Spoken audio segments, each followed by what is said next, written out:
Nirmala ji, thank you very much once again for giving us this exclusive, very special interview like every year after the budget.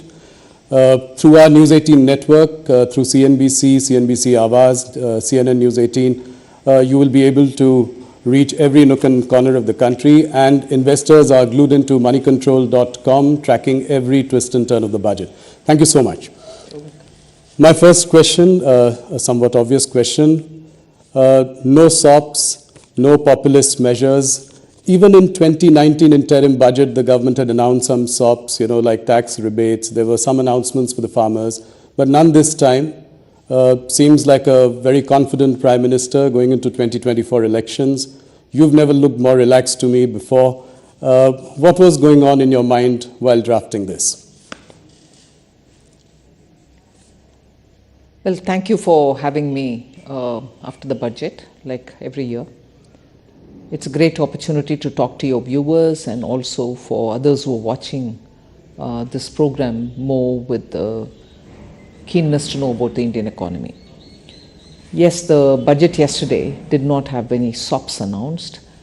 We treated it like a true vote on account, an interim budget before an election, and also an interim budget which is being presented with the clear understanding that the several programs which were launched with empowerment of citizens in mind over the last 10 years are reaching the ground, and the beneficiaries are already on their own speaking about it.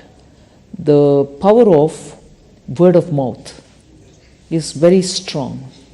So when a beneficiary gets truly the benefit and without any middlemen playing a role in it, they really understand that the intent of the government is what they've said is what is getting executed. So I place a lot of trust in the word of mouth, which has helped in schemes like Ujjwala, PM Awaaz Yojana, PM Mudra Yojana, Swanidhi Yojana, all of which have benefited the small households, small people who want to do their business and who don't have money to give for collateral, no properties to give.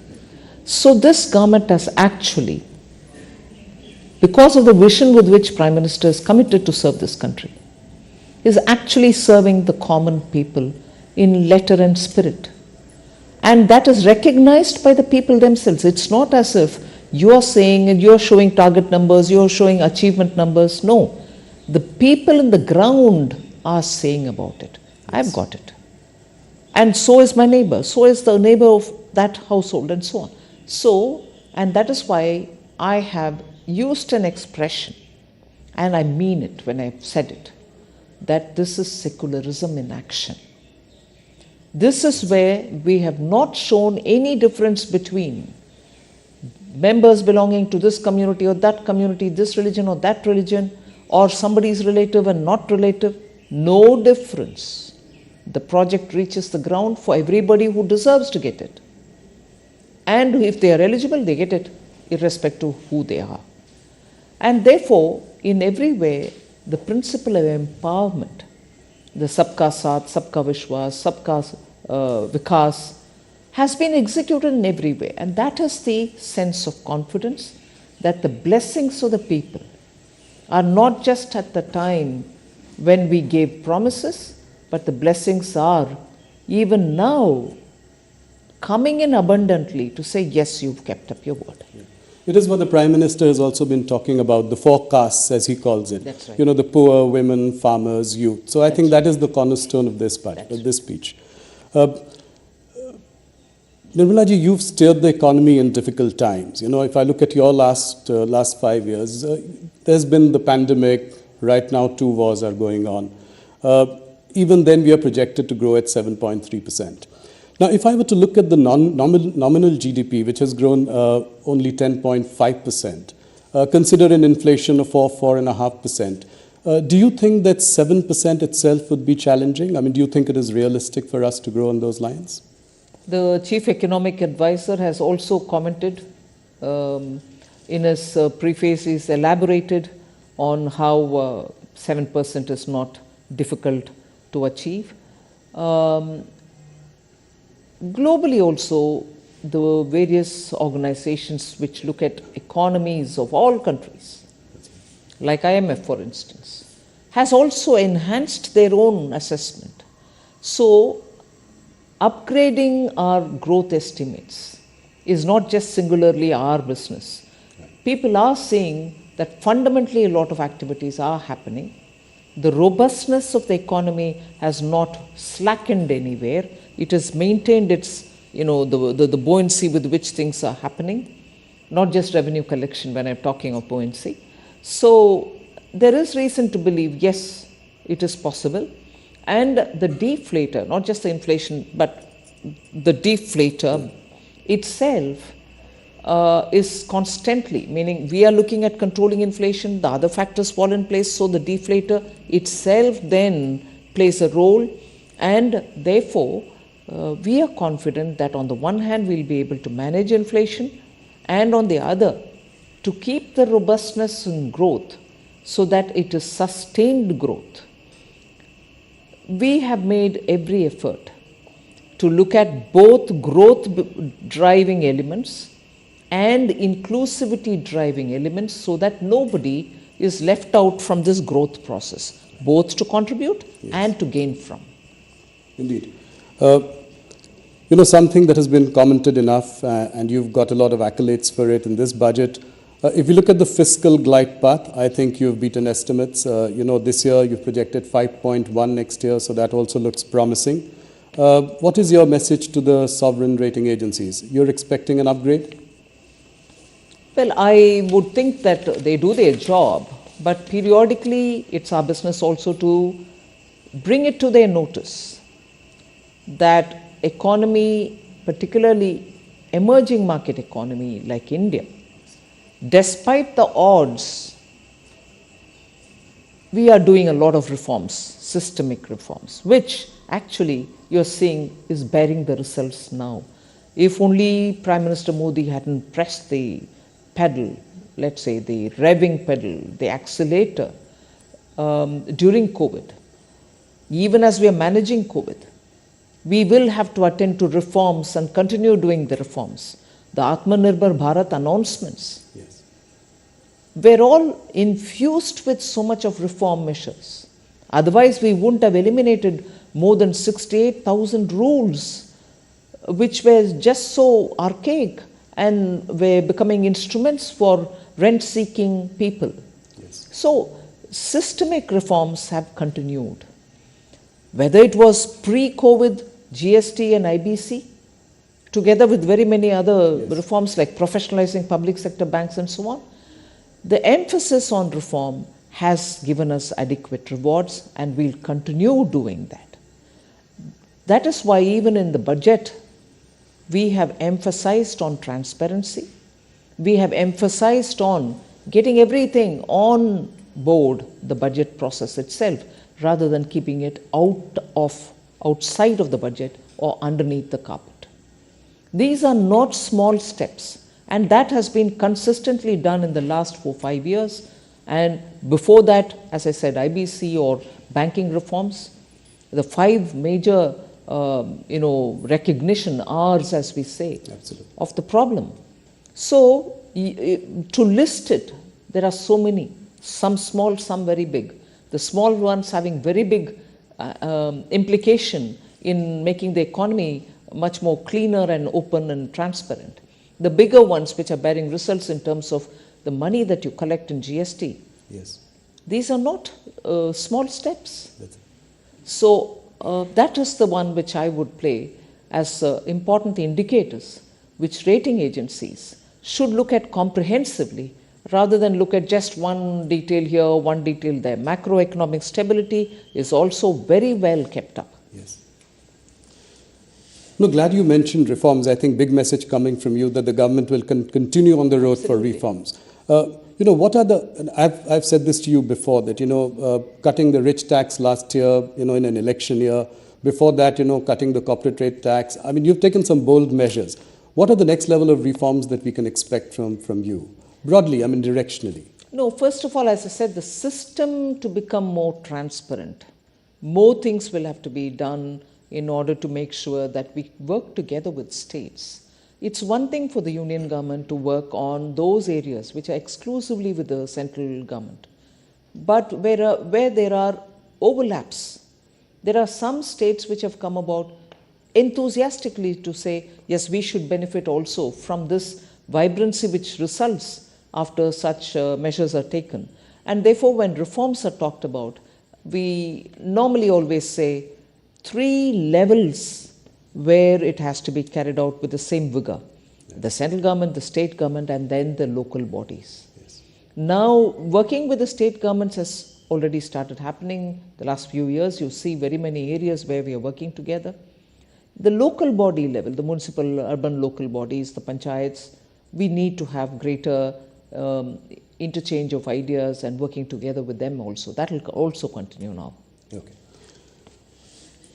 Finance Minister, if I were to ask you this one question, with the exception of Air India, no strategic privatization has taken place, any significant. Whether it is IDBI, Concor, SCI, banks. Why has your government sort of repeatedly kind of underperformed on this disinvestment aspect? I mean, is the thinking changing within the government? Are you looking at sort of strategic sales and not maybe offer to sell completely? Is there some shift in the thinking? I would want you to, first of all, put that question into the frame that I have laid in the matter of public sector enterprises policy. Right. If a policy framework has been announced, and in that we have said that there are only core strategic sectors which government recognizes, where the government will be having a minimal presence. Right. And even in those sectors, private sector will be allowed to, or it will be completely open for them to participate in total. In the sense, there will not be any one sector, inclusive of the core strategic sector, which will be exclusively reserved for public sector, whereby consolidation will have to happen to make them big enough for a big country like India. Yes. Efficiencies will have to be brought in. Their values will have to be increased. So this question of yours will have to fit into that frame.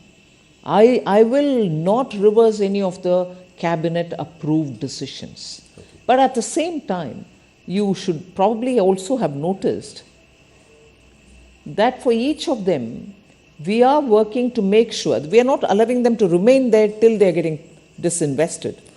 Equally, we are working to make sure that their valuations are kept up, they are improved upon. That if you look at the public sector listed companies and their valuation in the market today, you see the kind of vibrancy which has been brought into them. Their share values have gone up. The dividends are even much better than earlier. Absolutely. So, disinvestment is one thing, but bring in value to them and make sure that the markets look at them absolutely favorably. No, in fact, the public sector companies have done really well, and public markets are also where they are. Would you consider sort of diluting your stake maybe to 49% in some of the companies? Thereby, they are not government-owned, but at the same time, you have best of both the worlds. And the valuations could go up even further. No, certainly. That is not something which has been denied earlier, meaning as a matter of policy. But in many ways, we are already, you will see periodically, the DIPAM department which takes care of the disinvestment has slowly, in trickles, released a lot of government's shares into the market so that private ownerships can come in and they can take hold of those shares. So that is happening already, and we'll certainly like to make sure that greater participation, public ownership of in companies like, let's say, SBI or ONGC, this could be another possibility. Absolutely. Thank you. One of the big ideas this budget, which struck to everyone as a big idea, has been the announcement of a corpus of 1 lakh crore, to provide interest-free or low-interest sort of loans for research and innovation. Can you elaborate a little bit on this? How will this work? Will there be a separate sort of entity managing this? How will it go forward? Yes, certainly. I first of all would bring in a bit of a context to this. It's not as if we are doing it now for the first time. Earlier too, there were several funds within different departments like the science and technology. They had a CSIR, its own. Funds were all over the place. You had them doing supportive activities for innovation, each from their own side. 2 years ago, I remember announcing the National Research Foundation, which brought together all these thinly spread resources to one pool, and from there, each of the department would claim whatever they would want to fund in terms of innovation supportive activities. But what we've now done is, they may remain so, but the government would now bring in a kind of a institution or a vehicle which can take this 1 lakh crore, which will be given to them next few years in total, as an interest-free corpus amount. Using that, they can then identify innovation-related exercises which are happening in private sector and fund them. I may give this interest-free 50-year loan to the corpus, but the managers of that fund will then decide to whom at what cost should they give it. The cost may vary depending on the risk factors and the judgment of the professionals who will manage it. But it's certainly a fund from where private innovation will be supported. Got it. I'm sure you'll be asked this question in future, but the allocation for capex at 11.1 lakh crore, does it seem like a lofty goal, considering that you could not even do 10 lakh crore in this year? No, but not really. I mean, we've done only 2 lakh, 3 lakh. That's not the case. Yeah. We're closer to 10. It's also because absorption has its own limits, whether it's the states or the departments within Government of India. When the capital expenditure is undertaken through the outlays given to them, it is only that much within 12 months that they can do and not beyond. So sometimes reaching the target, however ambitious it is to the last mile difficult within 12 months. Had we given them a few more months, they will probably even complete that. But the condition for these capital expenditure, which I have announced since last 3 years, is that that amount should be utilized within the year. So many of the state governments which take the money, which are very good in implementing, in fact, I find states very enthusiastic in wanting to avail of this facility. The difficulty comes that if you restrict them to using it within 12 months, and which is what we aim at, we want them to use it within 12 months.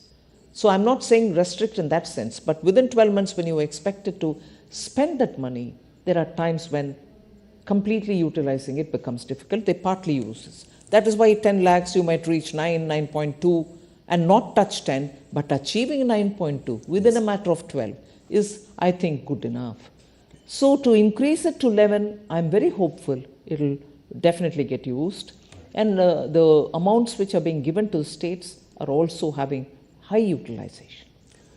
Nirmala ji, if I'm right, we get a sense that there is an indication of tapering of government spending. I know we've discussed this in our last interview as well. You expect private sector also now to do some heavy lifting. So we are seeing some of the sectors looking up now. There are investments in steel, aviation, power, machinery. But are you happy with the level of private sector participation? You said that they are like Hanuman, and Hanuman has no idea of his own power. When do you think that this Hanuman will lift the economy mountain? Well, I think, as you said, they are coming out. There is investment happening. The PLI scheme is also helping them. Yes. So investments in newer areas do have a slightly longer gestation period. It's not as if their brownfield projects are getting additional money. That also is happening. But the interest in the sunrise sector is really obvious now. People are taking a lot of interest, and you're seeing them coming forward. Okay. So that's heartening news. One more question on the stress that is being seen in the rural economy. Your higher allocation outlay to Manrega also is an indication, betrays, the stress on rural economy. If you look at the results of FMCG companies, consumer durable companies, even if you look at the Nielsen data, it shows that the rural volume growth has underperformed urban volume growth for almost 7 quarters now in a row. So what is your prognosis of rural demand, and how do you think we will deal with this going forward? I'm not sure I'll be able to describe how I view what is happening in the rural areas. Let us recognize that there is a lot of shift in the way employment is panning out. Let us recognize that migration is now looking at redefining itself in a way. Many people who went back to their villages with some skills acquired are wondering if they can continue being there and utilizing and benefiting from the skills that they've acquired. Industries too today are allowing a lot of work from home, and many who are avoiding traveling are also staying back. So that shift will have to be recognized. But equally, that's not to say people are staying back home without work or staying back and working from there with large companies being established everywhere else. So there is a transition happening undoubtedly. Yes. Second, there's also this little savings which is coming through, which we are seeing from the various fixed deposits which are growing as different from small savings. Yes. You're also seeing some middle class looking at savings through the stock markets, demat accounts, and so on. So the indicators with which we are looking at the rural economy may vary, and there are very many newer indicators which we may not want to miss out on. Yes, I agree, FMCG market will also tell us that durable consumables are not being consumed as much as before. Yes. But, well, I take that as one indicator, but equally, the kind of activities which are now happening in the rural areas, because of better connectivity, because of other digitization, are also yet to be measured, I would think. Okay. One thing related to, the job market, especially, if you look at the campus recruitment in engineering colleges and MBA colleges. So on one side, there is this, the economy is doing well, and all indicators point to that. But on the other hand, the campus recruitment this year has been muted. Salaries have been lower. Many students have not got a job offer yet. How do you see this, in relation to the overall big picture? See, the question about employment, I am afraid we are repeatedly focusing only on those indicators pertaining to the formal economy, which is important. I am not denying its role. So college recruitments, IIM like campuses are important. But equally, the jobs that are getting created in the middle and lower order are not getting counted at all. I would look at the way in which banks and their credit offtake is happening in small and medium businesses. The new companies which have got registered, which is a data which I have put out from the MCA, the number of new companies which have started are certainly not people who are being recruited for jobs. They are people who are investing money, believing in their skills, registering a company, and probably giving jobs for others. Why would new companies get registered in a bigger number than before if employment is not being offered? The companies cannot operate in vacuum without human beings in them. So I think a fairer, open, and an exhaustive picture of India's employment, both in the formal and non-formal areas, will have to have some kind of a wider base with which, and we need to bring in such data so that the discussion can be more informed. And I think the global slowdown is also having an impact on our jobs, especially at the higher end, right? I mean, in IIM campuses or engineering colleges, etc. Equally, because of the way in which artificial intelligence is coming, the kind of job requirements that are expected of new recruits are also changing. So the people with old skill sets are now expected to have additional newer skill sets for entering into a certain area which till now did not exist. So we are lots of calibrations are required in understanding this. That's right. Yesterday in your budget speech, you were very appreciative of, income tax payers. In fact, the number of income tax, people paying income tax has gone up. Collections are up 2.4 times. You were quite appreciative. In fact, I thought you just stopped short of sort of giving them something back because, it was a vote on account. My question is that, salaried people are paying 30% today, whereas corporates pay 22% tax. In the longer term, directionally... Corporates meaning as an entity, yes, the company. That's right. So I'm saying in the longer term, directionally, do you think you would align this in some way or the other? I'm talking about the longer term. Well, the direct taxation reforms are a steady job in the pipeline, and some results come out and more work is happening.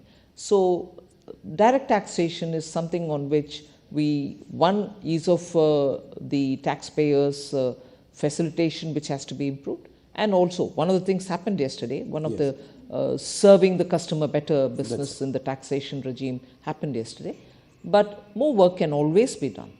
Yes, so salaried can be more hopeful in the coming days in your July budget. I'm not saying anything now. No, I know that. I mean directionally over the long term. You managed inflation very well in the past few years. What about food inflation? That's really pinching the common man. Pulses are up 20%, vegetables 27%. Any plan to sort of rein in food inflation?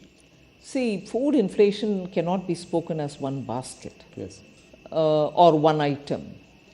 It has so many different components. If pulses are becoming more expensive, we are import dependent to meet adequacy in meeting their demand. In the sense, we are not self-sufficient. We need to import to meet our demand, and when you depend on imports, the prices are determined by the supplier, not by us. So when it is pulse or dal, where the prices have to be controlled, so much has to be done well in advance. If you know your crop is only X and not what you need, then you pre-plan imports. You have to touch on very many countries to get the imports and so on. And in that, of course, the role of the traders is very important. Yes. That is one thing. Second is you're looking at other seasonal vegetables, which can equally be affected by drought or by excess rain. That's true. No import substitution or no import in the last minute can help us. If suddenly one particular crop, say of potatoes or onions or tomatoes, are lost, the last minute procurement from somewhere else is also fraught with difficulties. That's good. So the treatment for controlling price for pulses and the perishable crops and let's say rice which can be stored are all very different. And that is why there is a committee in Government of India which looks into this and makes sure that periodically you're able to get in time those based on estimates. It's an ongoing job. It's not with a deadline. It has to keep happening. Yes. And I think largely the committee has been successful. Otherwise, we couldn't have been closer to the policy range. That's right. I had interviewed the Prime Minister in 2016, as early as that, and he spoke about the white paper. He said that we should come out with the white paper because we inherited an economy which was in the fragile five. And and that was early, just 2 years into the government. And what we had to really do to drag it out of, the levels it had reached. You spoke similarly yesterday about a white paper, and you said it was a Herculean task to bring the economy back from the brink. What is the idea behind the white paper? Why now? And will it be another stick to beat the opposition with? See, you're right in pointing out that the Honorable Prime Minister has spoken about it even in 2016 in your interview. Then it was so many different sections of our society themselves suggested to us that you better bring a paper out, white paper out, to say why Indian economy has reached the fragile five, to say why our banks had become such a black hole. Nothing could be restored of the banks. Banks were all in deep trouble. Look at the number of NPAs and the value of the NPAs. meaning what was the original value and to what extent they had reached almost close to valueless positions. So whether it was your banks, whether it was the overall economy, whether it was defense procurement, whether it was a vital sector of telecom, why? Even minerals. Yes. Every area was ridden with problems. Now, if you're talking of corruption, well, it's one thing, it goes to the court, people get punished, and then the monies are given back or not given back, values are retrieved or not retrieved. That's one side of the story. But what impact it left on the economy? To restore your banks back to health, to make sure your country is safe with adequate strategic equipments given to defense personnel, to make sure that your mines, which are wealth under the earth, meaning inside the earth, under the soil, to use them for the benefit of the country rather than to use them as one instrument through which you line your own pocket. What implications it had on the economy? Banks not being healthy, mines being given to brothers and sisters who did not want to extract the mineral for the benefit of the country. Spectrum allocations, if it had happened in time, I didn't have to spend so much to restore BSNL to have 2G or 4G in time. And what implication does it have on the country when 4G is not available in time, whereas the whole world is talking about 5G? Yes.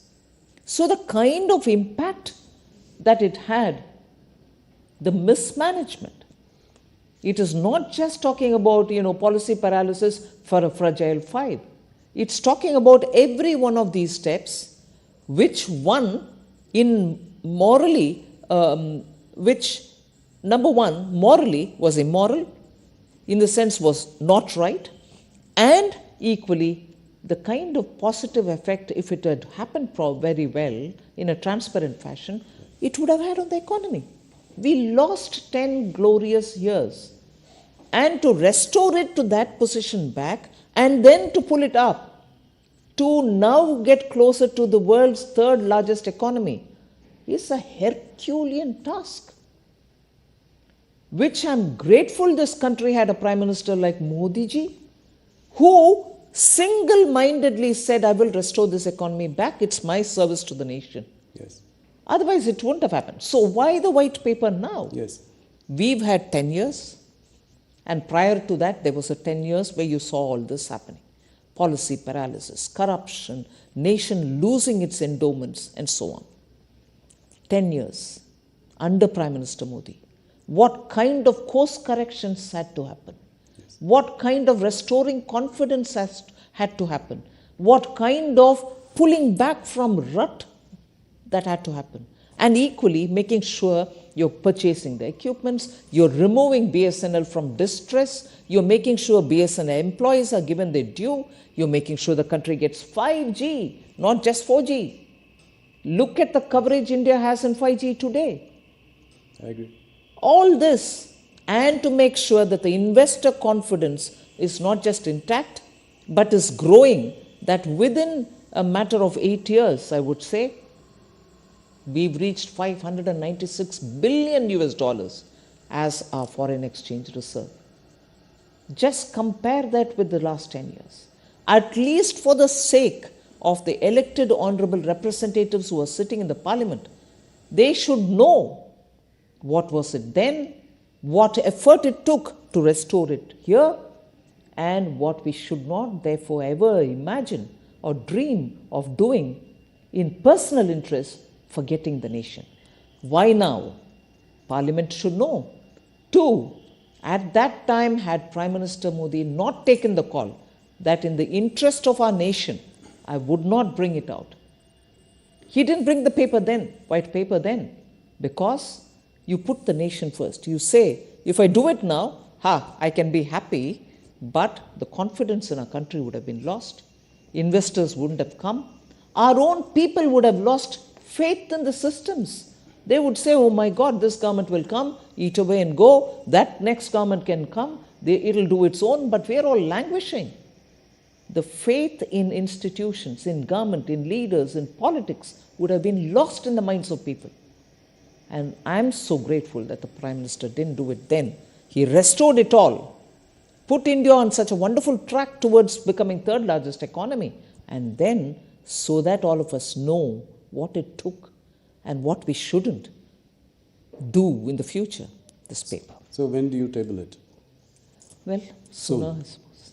A passionate reply from you, I must say. Nirmala ji, when it comes to the markets, Nirmala Sitharaman can do no wrong. Last 2-3 years, markets have been on a roll. My question is, can you assure the markets and its participants that there will be stability in the capital gains tax regime? And I ask this question because last year you had tweaked, the debt market, the debt mutual funds in your budget speech. So, is there stability around the corner in the foreseeable future?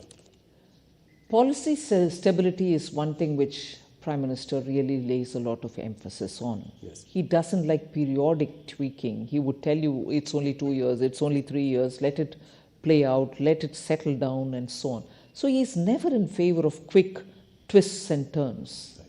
And this is not me saying, people who have observed him for his tenure as Chief Minister will know that the biggest strength under Prime Minister Modi is stability in policy. So that's a singular line reply that I can give for it. Right. No surprises. I mean, long-term stability in policy. Another question, current question.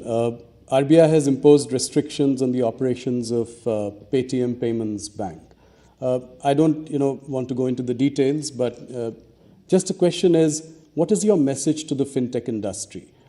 Is there more than meets the eye in this case, or are we going to be cautious when it comes to the fintech sector?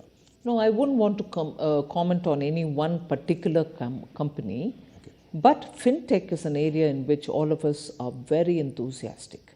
India has contributed a lot in this sector. India's contribution in this sector has been globally recognized. Today, if people are looking at solutions, fintech solutions, they are looking to India. Our youth have contributed a lot and built capacities for themselves. This is an area which we'll certainly like to work with and encourage. I'm not commenting on any one company. That's heartening to know for the fintech industry. Thanks for the message. You have been tightening things around. Would you think that the RBI should loosen now? Well, RBI does take its own call, but I will appreciate the RBI for working together with the stakeholders. And they take a call, I'm sure they take a call that keeping growth in mind. They've been steady, I suppose. They'll continue to be steady is my expectation and hope. A few quick political questions. I'm aware of the time. Thank you for answering all our business and economic questions at great length. We are seeing a different side of Nirmala Sitharaman. In the last few weeks, you've also been seen as an aggressive politician. You have turned the heat on your rivals in Tamil Nadu. You said that Stalin's DMK is an anti-Hindu party and that they were forbidding the live telecast of the Ram Mandir Pran Pratishthan ceremony. What do you have to say to that? 100%. I have not said a loose word.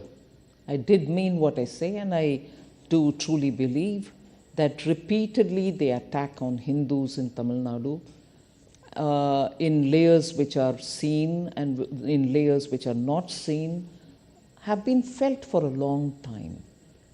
I speak very many times about Tamil Nadu with lived experience. Yes. And therefore I don't talk too soon, nor do I speak too indiscreetly. So when I say something, I mean it because I feel it also.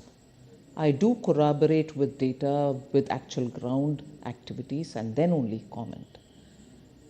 Unfortunately, if that is the politics of a state party, which has had a lot of ideological support extended to separatist politicians of years gone by. Yes. Whether they support it even today, I do not know, but there are periodic voices which come out which are very separatist in tone and tenor. Yeah. My grief is a national party like the Congress party has been decimated in Tamil Nadu, and today, till today, they are not a position to win an election, even a couple of seats on their own, without being in alliance with one of these parties. BJP is, of course, a beginner there. It's been there since the Jan Sangh days, and it's gaining strength. We'll continue to work with the people. But the grief that I want to express is a national party like Congress party also joins that anti-Hindu voice, does not condemn the anti-Hindu voice of the party DMK, and even worse, goes in support of such voices which come from DMK. And today, not just in Tamil Nadu, a Congress party member in the Lok Sabha today, meaning he's a sitting Lok Sabha member, and a brother of a deputy chief minister in Karnataka, also speaks in separatist voice. So anti-Hindu is one, anti-Hindu activity is another, which also is happening in Karnataka incidentally. Congress party in Tamil Nadu supports these kind of anti-Hindu or anti-separatist voices. And today that is a spirit with which Congress also is aligning, which is what I find utterly shocking. Is there an attempt to paint the Bharatiya Janata Party as a North Indian party? And this North-South divide, encouraging that. Is that what you sense? They've always called Bharatiya Janata Party two things. It is a Brahmin Baniya party. Yes. It's a Hindi party. Today, the kind of support BJP receives in South India disproves all this. And I don't want to name individuals and say, oh, he or she belongs to this caste, we've promoted this caste, and therefore, more than BJP, I can challenge today, is there any one party in India which has worked for the betterment of tribals in India, which has worked for the betterment of the Dalit scheduled castes in India, which has recalled some of the best iconic leaders coming from those communities but attaining national stature, whether it is Dr. B.R. Ambedkar, whether it is Guruji and considered like God himself, Birsa Munda, whether it is the sons of the Shabzade, Sikh gurus, who gave their lives in their teenage for the sake of our country. So in any one of these, I want to ask, is there any one party in this country which has as much served as the BJP? So what is Hindi party? When Prime Minister of India is talking about all languages, he quotes Thiruvalluvar. Yes. He quotes from Purananuru. Every given opportunity, he takes the languages even to the UN. So, Tamil Nadu's politics, speaking of these kind of things, has happily kept the Hindi-speaking parts of the country, even if they are in alliance with them, away from the separatist rhetoric. So you think, oh, we are in alliance with that party, they cannot do any wrong. Yes. But they've been speaking on these separatists earlier. They're speaking anti-Hindu earlier, only because of the language gap. Just as they didn't want to learn Hindi, many of the North Indians didn't want to learn Tamil. So there's never been an understanding, a comprehensive, complete understanding of what's developed in Tamil Nadu. So are you hopeful that the BJP will do better this time in South India? I mean, how many seats do you see them getting out of 131 seats? It's difficult to talk about number of seats, but I'm sure but in the efforts which are being made by Tamil Nadu BJP unit. So you're likely to open your account in these states like Tamil Nadu, Andhra We'll Pradesh? certainly work for the people and hope to have their Kerala. blessings. Of course. Tamil Nadu, you have No, whether it's Kerala, whether it's Tamil Nadu, lots of work is happening and people are responding as well. Are you likely to contest the elections? I don't think. No. It's my party's decision. Okay. One last question on 2024. What is your assessment? How many seats do you think that the BJP is likely I'm to not get? sure I'll again Yeah. speculate on the number of seats. Better than last time? Much better than last I time? think people will see the truth and commitment and dedication with which the Honorable Prime Minister has been working. They are blessing him. They are seeing his earnestness. They are seeing how non-stop he puts the people of India and the nation first among everything else. So I'm confident. The opposition has constantly been crying themselves hoarse about the use of intelligence agencies, so whether it is Kejriwal or Mamata Banerjee's leaders in West Bengal or Hemant Soren more recently, they complain that there is harassment by central investigative agencies. And if, the leaders jump onto the other side and join the BJP, then they are let go scot-free. What do you have to say? My last question. Now, first of all, many of the cases in which the CBI or the Enforcement Directorate or the income tax pursue cases cannot come to the level of asking for custodial or asking for interrogation or arrest can happen overnight.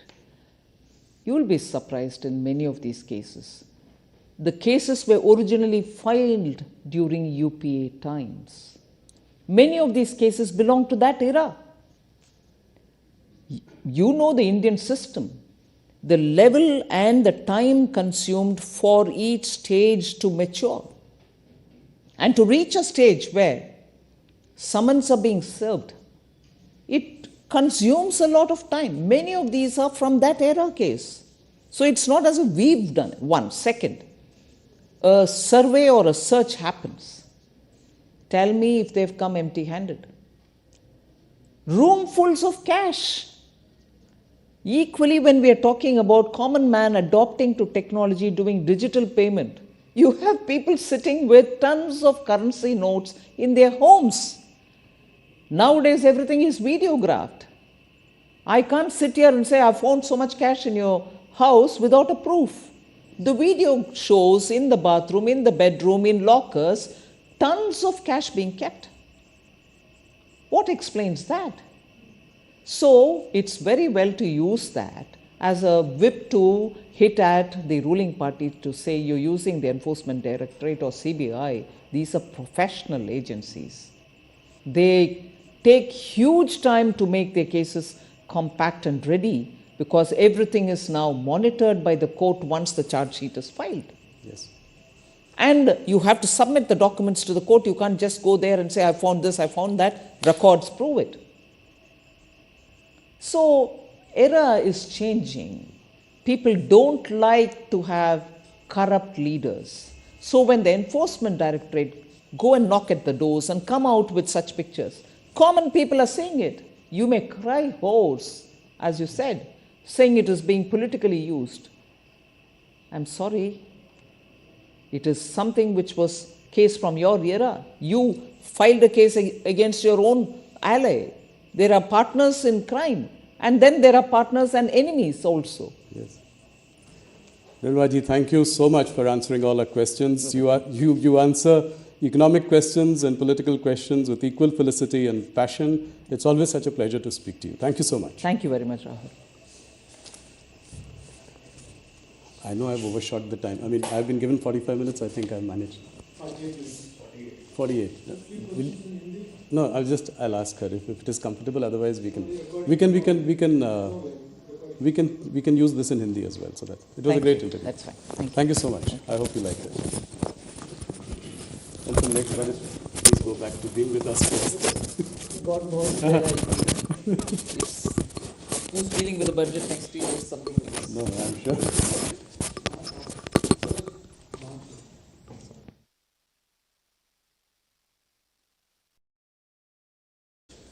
No, glad you mentioned reforms. I think big message coming from you that the government will continue on the road for reforms. What are the? I've said this to you before that cutting the rich tax last year, in an election year. Before that, cutting the corporate rate tax. I mean, you've taken some bold measures.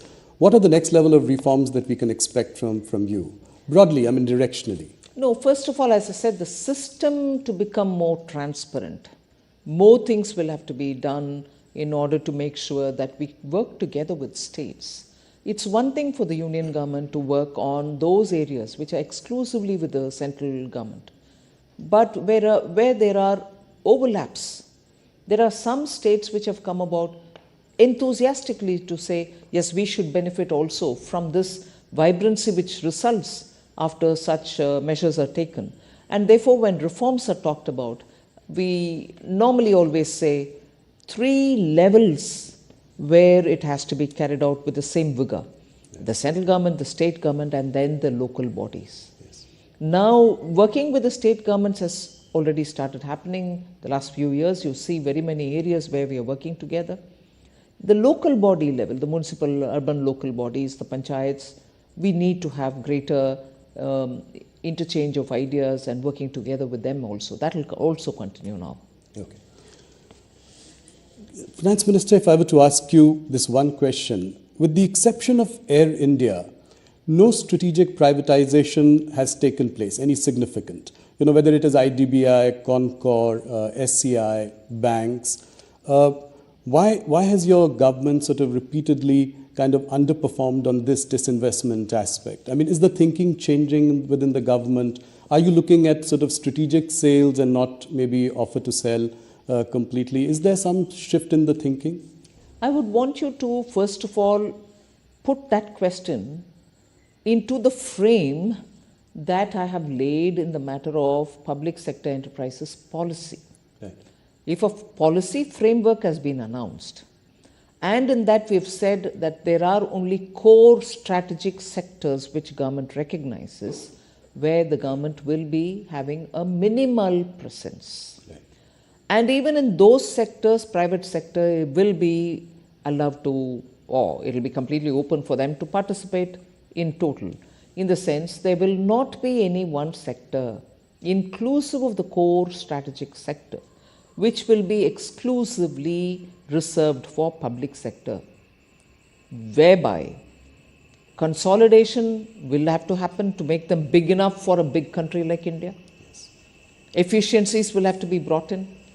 Their values will have to be increased. So this question of yours will have to fit into that frame. I will not reverse any of the cabinet approved decisions. Okay. But at the same time, you should probably also have